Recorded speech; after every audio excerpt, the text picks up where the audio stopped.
Salut tout le monde et bienvenue pour cette masterclass intitulée Defying the Odds. Defying the Odds, qu'est-ce que ça veut dire? Defying the Odds, ça veut dire défier les circonstances, défier les probabilités. Et à travers les quelques minutes que nous allons passer ensemble aujourd'hui, je voudrais vous partager en fait un témoignage de la manière dont j'ai défié mes propres probabilités pour peut-être vous inspirer à faire la même chose. Donc, pour commencer, j'ai une petite question à vous poser. Est-ce que vous avez déjà entendu la phrase « tu n'iras pas très loin dans la vie » ? Eh bien, malheureusement, c'est une phrase que j'ai entendue tellement de fois quand j'étais adolescente. Je dis malheureusement, mais au final, c'est peut-être une bonne chose. Pourquoi ? Parce que en entendant cette phrase, en fait, je me suis posé énormément de questions. Ça m'a vraiment permis de me questionner en fait sur la certitude que ces personnes, donc ces adultes à l'époque, avaient en fait sur les chances que j'aille loin dans la vie. Et pour vous dire la vérité, aujourd'hui, je peux dire que je suis allée beaucoup plus loin dans la vie que je n'aurais jamais osé rêver à l'époque. Donc c'est quand même assez drôle.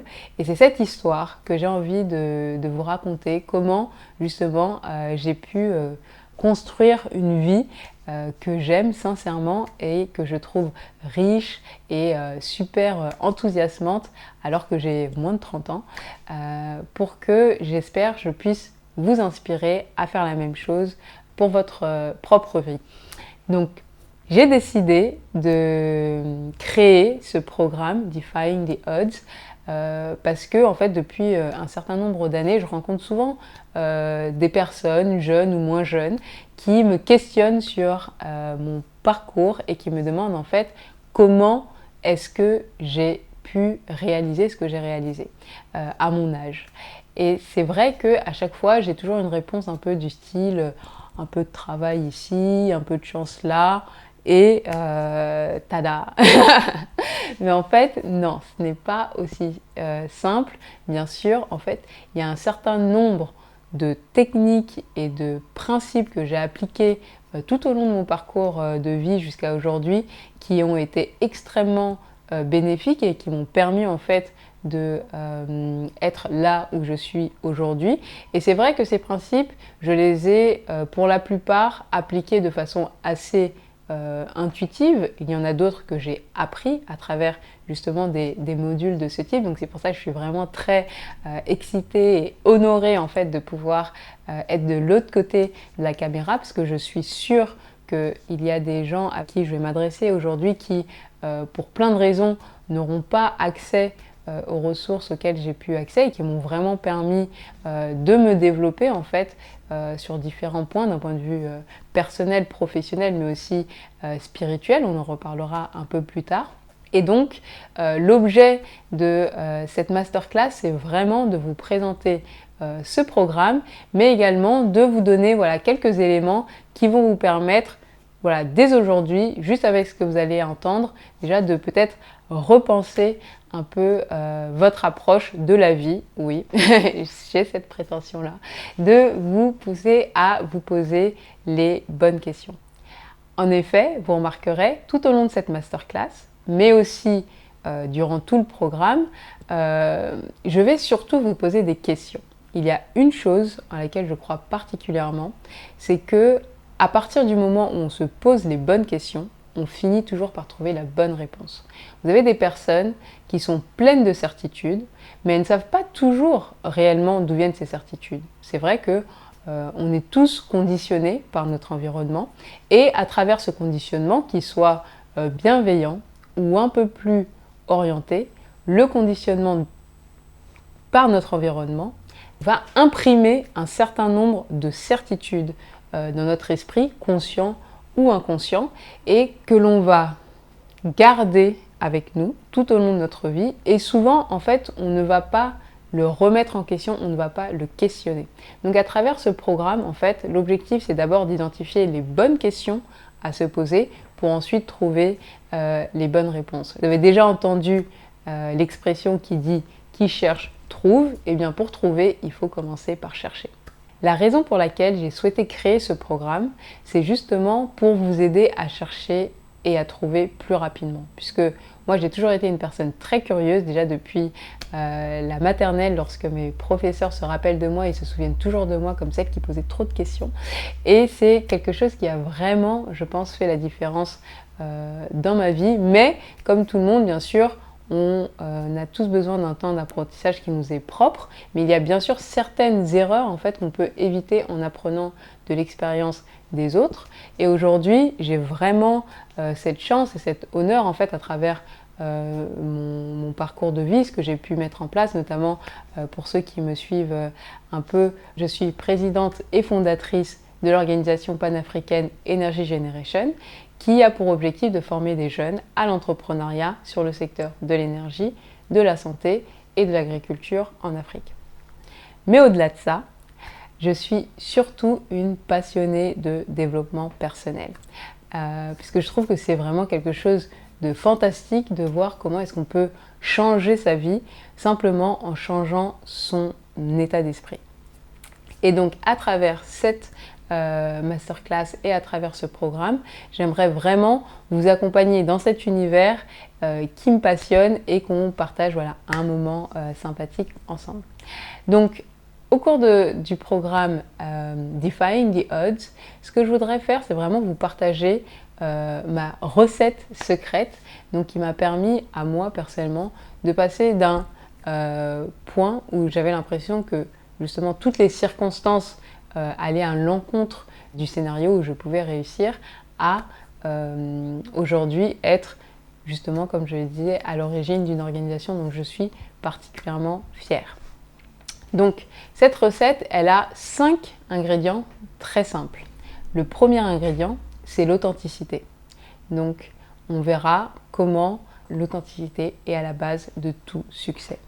Le second ingrédient, ce sera l'ambition. Effectivement, je vais vous démontrer pourquoi l'ambition est le moteur qui va vraiment propulser votre vie et votre succès. Le troisième ingrédient, ça va être la spiritualité. Alors quand je dis spiritualité, ne vous inquiétez pas, on ne va pas parler de sujets tabous. L'objectif ici, c'est vraiment de mieux appréhender votre relation avec votre propre esprit et votre vie intérieure. Le quatrième ingrédient, ça va être le fait de se mettre au service des autres. Alors, ça peut paraître contre-intuitif de se dire que pour atteindre le niveau de réussite que l'on souhaite, il faut se mettre au service des autres, et pourtant, vous serez surpris de voir que c'est vraiment un ingrédient essentiel. Le cinquième ingrédient, ça va être la créativité. Donc la créativité, c'est cette capacité à créer et à apporter au monde quelque chose de nouveau, quelque chose d'unique, quelque chose que seul vous pouvez apporter.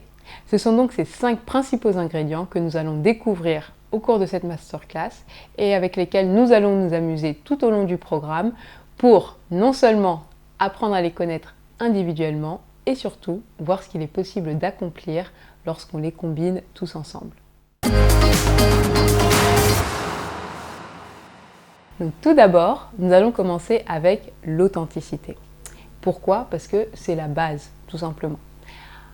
Si vous n'êtes pas authentique par rapport à vous-même, par rapport à qui vous êtes, vous ne pourrez pas construire une vie que vous aimez et qui vous ressemble. Et au final, le succès, ce n'est rien d'autre que ça, que d'avoir une vie qu'on aime et qui nous ressemble. Donc l'authenticité, c'est justement le fait d'assumer pleinement la personne que l'on est. Et on a souvent tendance à penser que lorsque l'on veut atteindre un certain niveau de réussite ou de succès, il faut devenir quelqu'un d'autre, mais en réalité, l'enjeu, il est plutôt de devenir encore plus soi-même et encore plus la personne que l'on est. Je vais vous donner un exemple. J'ai grandi au sein d'une famille modeste et j'ai eu l'opportunité de rentrer à Sciences Po Paris, qui est l'une des meilleures écoles donc, en sciences politiques et l'une des meilleures institutions d'enseignement supérieur en France et même en Europe. Et donc ça a été bien sûr une chance incroyable pour moi, mais lorsque je suis arrivée au sein de cette institution, j'ai été complètement déstabilisée puisque alors qu'au lycée j'avais l'habitude d'être l'une des premières de la classe, là je me suis retrouvée plutôt au fond du classement. Et c'était très difficile pour moi à vivre et donc je me suis dit, en fait pour pouvoir arriver là où je souhaite arriver, pour pouvoir m'intégrer peut-être un peu plus au sein de mes camarades, il faudrait que je change de personnalité, que je me rapproche un peu plus de ces personnes qui, à l'époque, je trouvais plus cultivées et plus intelligentes d'une certaine manière que moi. Et en fait, j'ai essayé de faire ça pendant quelques semaines et c'était de pire en pire, j'étais franchement malheureuse, j'arrivais pas vraiment à trouver ma place.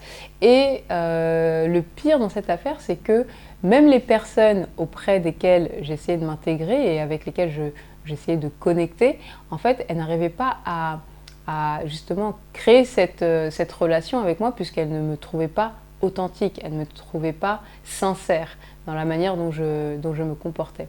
Et même d'un point de vue purement académique, il y a énormément de choses que j'ai essayé d'apprendre, de nouvelles choses que j'ai essayé d'apprendre pour pouvoir briller au sein de cette nouvelle, on va dire, société à laquelle j'appartenais, en oubliant finalement la valeur de ce que je savais déjà du fait de mon histoire.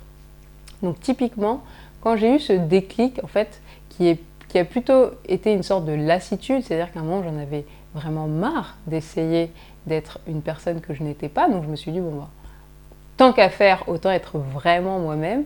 C'est là que les choses ont vraiment commencé à bien se passer, à bien mieux se passer pour moi, tout simplement parce que typiquement, même dans ma façon de parler, dans mon humour, j'apportais quelque chose de nouveau et de frais à ces personnes qui finalement avaient l'habitude, si j'ose dire, de voir des personnes qui leur ressemblaient. Elles n'avaient pas forcément l'envie ni le besoin d'avoir une énième Marie ou Jacques dans leur entourage, mais ça leur faisait plaisir aussi, voilà, de rencontrer quelqu'un de différent. Et ça m'a permis non seulement de connecter de façon plus sincère avec des personnes, mais aussi et surtout, en fait, de me connecter avec des personnes que j'appréciais vraiment et qui m'appréciaient vraiment également pour ce que j'étais. Le fait d'être authentique, c'est bien sûr assumer qui l'on est, mais ça implique aussi d'assumer en fait son histoire et là d'où on vient. Et ça c'est hyper important, je pense que c'est quelque chose qui manque beaucoup en fait chez certaines personnes qui justement ont des circonstances de départ qui ne sont pas toujours faciles et pas toujours favorables, c'est qu'elles vont essayer d'effacer leur histoire et de nier cette partie d'elle-même. Alors qu'au final, c'est ces parties-là qui font votre force. Pensez-y. Quand vous pensez à une personne que vous admirez, sincèrement, je vous laisse voilà, quelques instants pour imaginer cette personne, fermez les yeux si vous le souhaitez, et pensez voilà, à l'admiration que vous avez pour cette personne. Quels sont les éléments qui vous viennent en tête? En général, c'est rarement les études que cette personne a pu faire, c'est rarement la richesse que cette personne a à proprement parler, mais c'est souvent son parcours. Et plus particulièrement dans son parcours, les défis et les obstacles que cette personne a surmontés. Et plus cette personne vient de loin, et plus en fait l'histoire est belle à raconter. N'est-ce pas, quand on regarde un film au cinéma, voilà, quelqu'un qui part du point A pour arriver au point A, ça ne nous intéresse pas tellement. Ce qui intéresse vraiment, c'est justement cette capacité à surmonter les défis et à faire quelque chose d'inattendu, à faire quelque chose d'extraordinaire. Eh bien, dites-vous que quelle que soit votre histoire, et plus votre histoire justement semble défavorable, plus en fait c'est une force pour vous, puisque vous avez la capacité de venir d'encore plus loin pour atteindre un niveau en fait de développement et d'accomplissement qui ne vous était du coup pas promis, entre guillemets, mais que vous avez quand même réussi à obtenir parce que vous aurez fait preuve d'une certaine détermination et surtout d'une certaine ambition. Et l'ambition, c'est le deuxième ingrédient que je souhaite vous présenter aujourd'hui. Qu'est-ce que j'appelle ambition? Donc l'ambition, ce n'est pas forcément la volonté d'être super riche ou d'être super célèbre. Chacun a sa définition et sa conception de la réussite et du bonheur.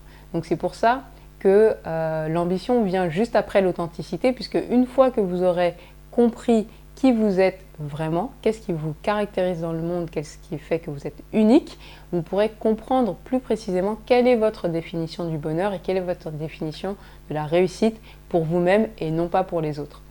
Et une fois que vous aurez déterminé cela, l'ambition va vraiment vous aider à vous propulser vers cette vision que vous avez pour vous-même. Et quand vous déterminez cette vision, il faut voir grand, n'est-ce pas? C'est souvent ça qui limite beaucoup de personnes. Souvent les gens ne sont pas limités par leur environnement, mais ils sont limités par les idées qu'ils se font sur eux-mêmes d'abord et sur le monde. D'accord? Donc l'objectif ici, c'est vraiment de vous accompagner à découvrir vos propres limitations et de vous encourager justement à penser plus grand. Donc quand je dis penser plus grand, c'est pas encore une fois devenir complètement mégalomane, mais c'est vraiment de vous définir des objectifs de vie clairs, pertinents et surtout amusants pour vous. Donc dans le cadre de ce deuxième ingrédient, la principale question qu'il faudra vous poser, c'est quelle est la contribution que vous souhaitez apporter au monde. Et quand on parle de contribution, il n'y a pas de contribution trop petite ou de contribution trop grande. Il faut que vous puissiez trouver votre contribution qui sera spéciale et qui pourra permettre de rendre le monde un peu meilleur que quand vous êtes arrivé sur cette planète. Le troisième ingrédient que nous allons découvrir à travers ce programme, c'est la spiritualité. Pourquoi la spiritualité? Tout simplement parce qu'à ce stade, vous aurez compris quelle est la version la plus authentique de vous-même, vous aurez défini vos ambitions et la contribution que vous souhaitez faire dans le monde. Donc cette contribution, elle sera grande, elle sera belle et forcément pour y arriver, ça va vous demander un certain nombre d'efforts et ça va vous demander de surmonter des épreuves. Et ce qui se passe souvent quand on est confronté justement à des difficultés, on a tendance parfois à se décourager ou à perdre en motivation.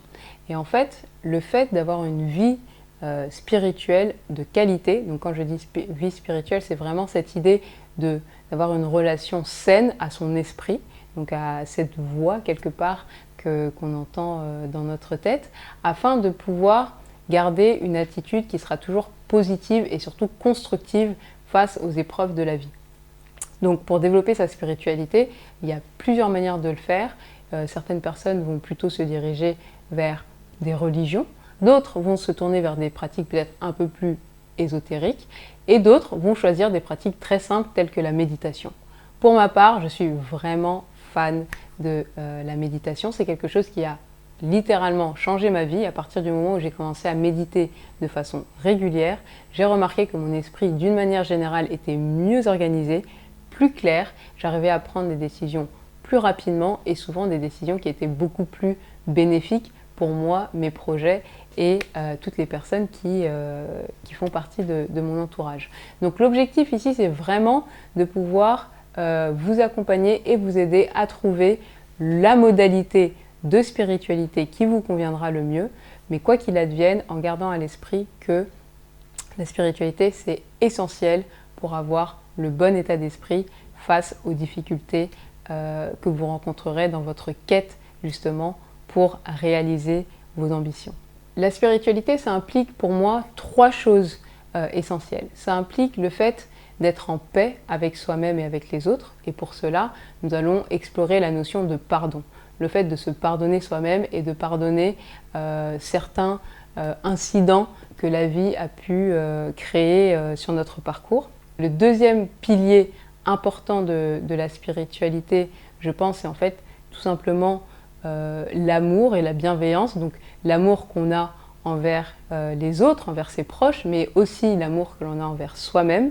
C'est extrêmement important justement de faire preuve de cette bienveillance pour pouvoir apprendre tout au long de votre parcours.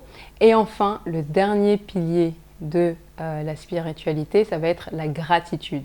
Parce qu'en fait, on a toujours tendance à regarder ce qu'on n'a pas. Et justement, quand on est ambitieux, c'est un défaut qu'on peut rapidement développer, c'est-à-dire qu'on est focalisé sur son objectif, on veut y arriver à tout prix et on ne donne pas suffisamment d'importance et de valeur à ce que l'on a déjà. Et ce qui est assez fabuleux justement avec cette notion de gratitude, c'est qu'en général, plus on arrive à développer ce sentiment de gratitude, pour ce que l'on a déjà, et le plus on sera dans les conditions qui nous permettront de créer et d'obtenir plus dans la vie. Donc c'est vraiment ces trois sujets-là qu'on va regarder en détail ensemble à travers ce programme. Le quatrième ingrédient que nous allons découvrir à travers ce programme n'est autre que la notion de service. En fait, être au service des autres. Puisque vous remarquerez que sur les trois premiers ingrédients, on était vraiment dans une démarche intérieure, donc apprendre à se connaître, connaître ses ambitions et se maîtriser son esprit pour les atteindre plus facilement. Là, on va vraiment aller vers l'extérieur et vers le monde, en fait. Donc la question qui se pose, c'est quel est le sens que l'on souhaite donner à sa vie? Et pour ma part, c'est vraiment quelque chose à laquelle je crois sincèrement. La vie n'a de sens qu'au regard de l'impact positif que l'on a pour nos semblables. Puisqu'au final, on est tous un peu bloqués sur cette planète bleue. Et voilà, il n'y a pas d'autre sens, à mon avis, que de contribuer collectivement à améliorer en fait notre expérience humaine, mais aussi en tant qu'espèce qui fait partie d'un écosystème sur cette planète. Donc être au service des autres. Mais être au service des autres, qu'est-ce que ça implique? Ça ne veut pas forcément dire de faire tout ce qu'on nous demande ou ne jamais dire non lorsque quelqu'un nous demande un service. Pas du tout. Être au service des autres, c'est vraiment se demander au sein de votre famille, au sein de votre communauté, qu'est-ce que vous pouvez apporter en fait? Quelle est la valeur que vous pouvez créer pour les autres? Et c'est vrai que quand on est quelqu'un d'humble ou de modeste, on a toujours ce sentiment qu'on n'a pas grand-chose à apporter aux autres. Mais je crois que la nature est particulièrement bien faite et que par conséquent, elle ne crée pas de choses inutiles. Chaque chose et chaque personne a quelque chose à apporter au monde et à son amélioration. Et la deuxième question que vous allez vous poser, mais ok, on a bien compris, Asriya, j'ai quelque chose à apporter, mais quoi? C'est une question que beaucoup de gens se posent. Et en fait, la meilleure manière d'y répondre, souvent, c'est de commencer par savoir quels sont les sujets qui vous touchent le plus. La deuxième question, c'est de savoir quels sont vos dons naturels. Quelles sont les choses pour lesquelles vous êtes naturellement doué, que vous aimez particulièrement faire. Moi, par exemple, je sais que j'adore parler, j'adore communiquer, j'adore échanger avec les gens, j'adore transmettre des idées. Et le fait d'être assis aujourd'hui en face de vous, c'est vraiment la consécration de toutes ces choses que j'aime. Et je suis sûre qu'à travers ces dons que j'aime, je vais pouvoir servir certaines personnes qui ont besoin d'entendre le message que j'ai à passer. Donc voilà, c'est très simple, ça n'a pas besoin d'être révolutionnaire, mais il faut essayer de comprendre quels sont vos dons. Si vous aimez écrire de la musique, sachez qu'il y a des personnes qui ont besoin d'entendre votre musique. Si vous aimez jouer du basketball, sachez qu'il y a des personnes qui ont besoin de voir justement des matchs passionnants, captivants que vous pourrez peut-être leur apporter. Et de la même manière, si vous êtes passionné par les chiffres, par les mathématiques, sachez que votre esprit, votre capacité à résoudre des problèmes de façon complètement unique pourront demain faire une différence. Donc l'objectif de ce module est vraiment d'identifier d'une part vos dons et vos talents, d'autre part d'identifier les personnes et les causes qui vous tiennent le plus à cœur et de comprendre comment celles-ci peuvent se rencontrer afin que vous puissiez vraiment vous mettre au service des personnes et des causes qui comptent le plus pour vous.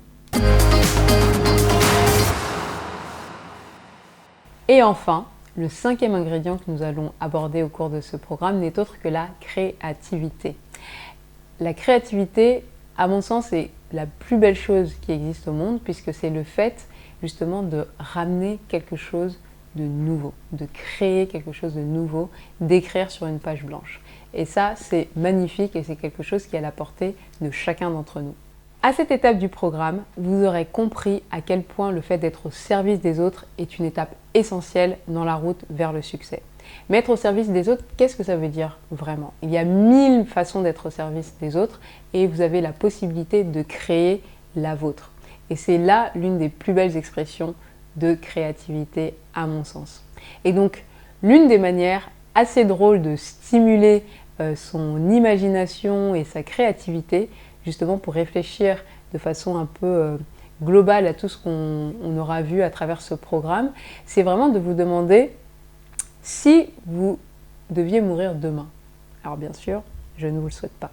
Mais si ça devait arriver, imaginez vos funérailles. Qu'est-ce que vous aimeriez que les gens disent à votre sujet? Est-ce que vous aimeriez que les gens disent c'était une personne dévouée, c'était une personne drôle, c'était une personne attachante? Je ne sais pas. Demandez-vous également quels sont les accomplissements que vous aimeriez que les gens relatent à votre sujet. Et en fait, en faisant cet exercice qui est quand même un peu bizarre, hein, d'imaginer le jour de ces funérailles, ça va déjà vous donner une idée très intuitive de ce que vous avez vraiment envie de créer dans ce monde. Et ça, c'est vraiment un point qu'il est essentiel de développer quand on veut justement dépasser les circonstances dans lesquelles on est, puisque quand on est dans certaines circonstances, en fait, on est le produit de quelque chose d'autre. On est le produit, par exemple, de l'histoire de ses parents, qui va faire qu'on va naître à tel ou tel endroit. On va être le produit peut-être de la société dans laquelle on vit, qui, par certains codes, en fait, va nous enfermer dans des cases. Mais quand vous entrez dans cette phase, en fait, de créativité, justement, maintenant, la responsabilité est entre vos mains. La responsabilité d'écrire votre vie vous appartient. Une deuxième manière de stimuler votre créativité, ça va être d'observer le monde tel qu'il est et de vous demander si vous aviez un pouvoir magique, qu'est-ce que vous aimeriez changer? Quelles sont vraiment les choses qui vous tiennent le plus à cœur? Et j'ai envie de dire, s'il y avait une chose que vous devriez changer, laquelle serait-elle? Une fois que vous aurez identifié le changement que vous souhaitez voir arriver dans le monde, nous allons réfléchir ensemble à la manière dont vous pouvez vraiment l'incarner. Et surtout, en fait, quelles sont les actions concrètes que vous pourrez prendre afin de l'initier, justement. Et c'est là que la créativité prend tout son sens. J'ai donc sincèrement hâte que l'on se retrouve dans ce module pour pouvoir explorer tout ça en détail ensemble. C'est donc ici que se termine notre masterclass, durant laquelle j'ai pu vous présenter les 5 principaux ingrédients qui vont vous permettre de construire une vie que vous aimez et dont vous êtes fier, et ce, peu importe vos circonstances de départ ou vos circonstances actuelles qui peuvent vous paraître insurmontables. Mais en étant ici, en regardant cette masterclass, vous avez déjà fait un pas énorme dans la direction du changement, et pour ça, je suis super fière de vous et vous pouvez l'être également. Donc, merci énormément d'avoir regardé cette masterclass et j'espère sincèrement que les concepts qu'on a abordés aujourd'hui pourront vous être utiles et peut-être même qu'ils vous auront donné envie d'aller plus en profondeur en suivant le programme Defying the Odds. Si vous avez la moindre question, n'hésitez pas à m'écrire à l'adresse contact, j'ai vraiment hâte de vous lire. Et d'ici là, prenez soin de vous. À bientôt!